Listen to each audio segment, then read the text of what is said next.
All right. Good afternoon, everyone. We're going to have a bunch of guests today, but first I'll go through my part. The Secretary General will be leaving Jakarta shortly to head to the G20 summit in New Delhi. Speaking to the 13th ASEAN-UN summit, the Secretary General noted the strong partnership that exists between the two organizations, notably since the adoption of the UN-ASEAN Comprehensive Partnership 10 years ago. In a world of growing fragmentation, he congratulated ASEAN for its continued support for multilateral solutions and all its efforts towards bridge building, dialogue, and conflict prevention. Speaking about the situation in Myanmar, he said that brutal violence, worsening poverty, and systematic repression are crushing hopes for a return to democracy.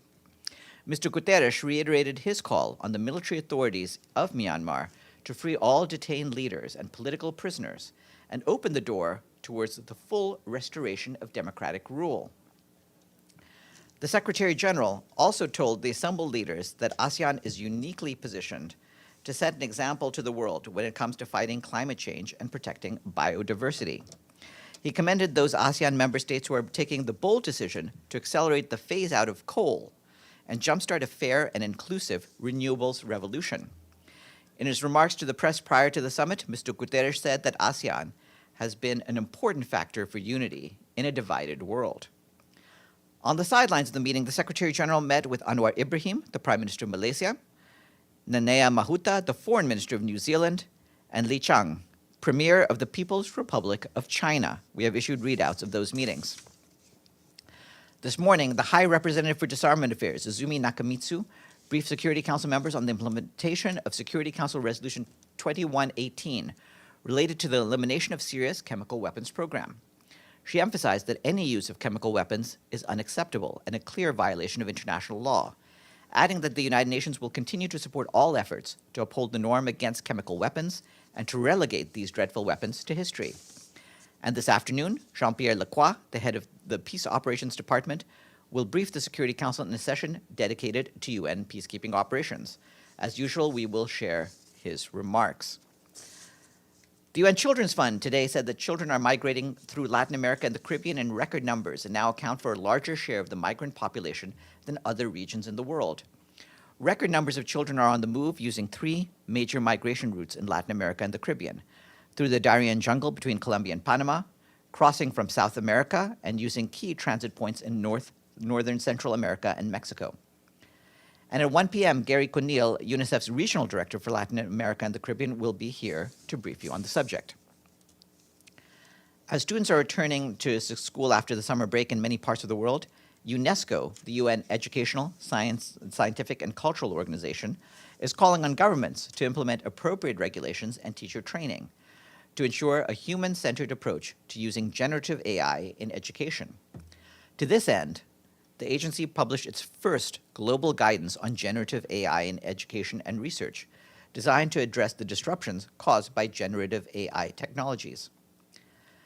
UNESCO said that generative AI can be an opportunity for human development, but it can also cause harm and prejudice. It adds that it cannot be integrated into education without public engagement and the necessary safeguards and regulations from governments.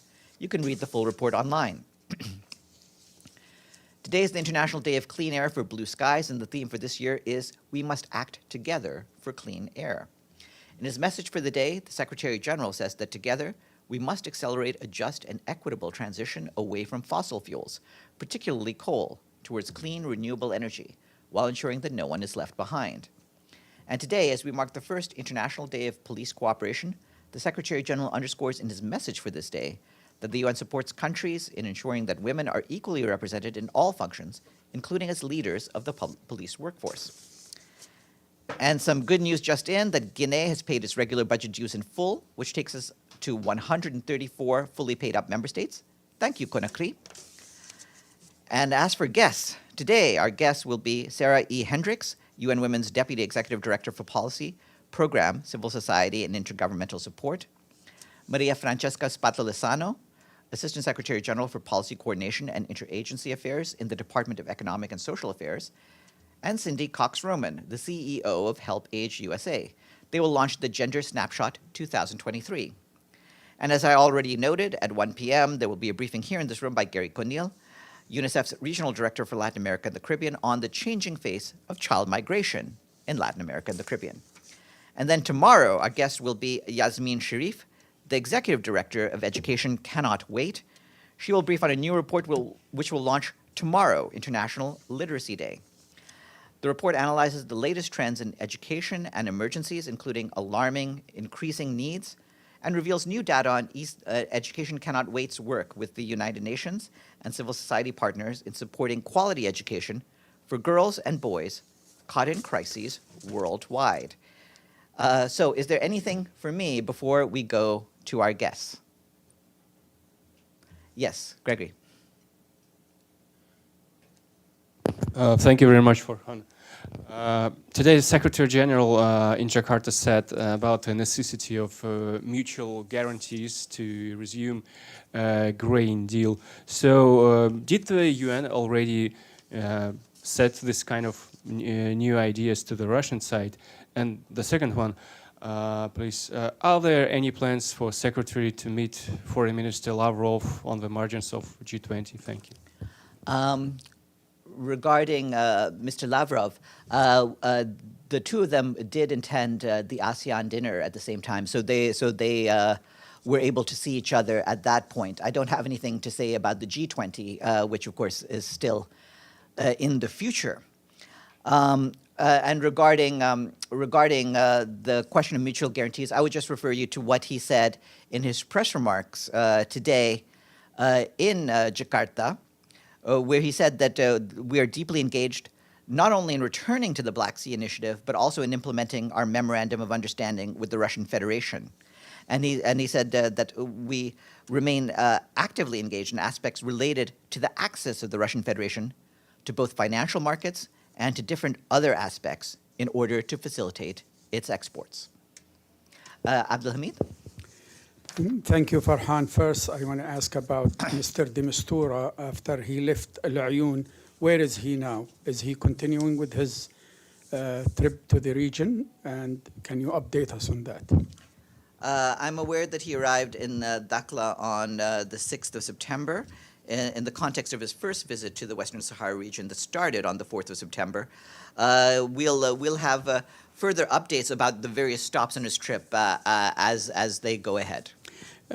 In a related development, the Frente Polisario issued a statement a few days ago saying one of their senior officers had been killed on the border by a Moroccan drone that is made in Israel. He was killed with I think 3 others.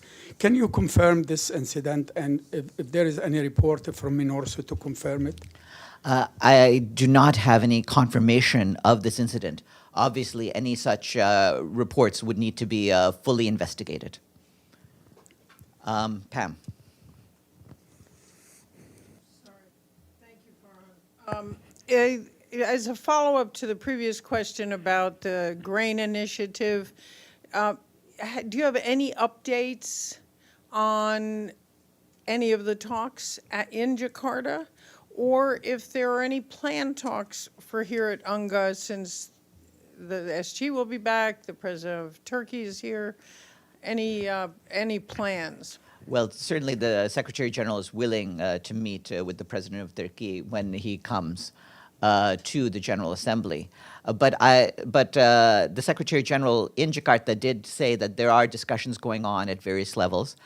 It's not helpful at this stage to provide any details of those discussions, but as we've been doing before, we continue to engage at all levels to make sure that both Ukrainian exports of food and fertilizer and Russian Federation exports of food and fertilizer can go out. And with that, let me turn to our guests.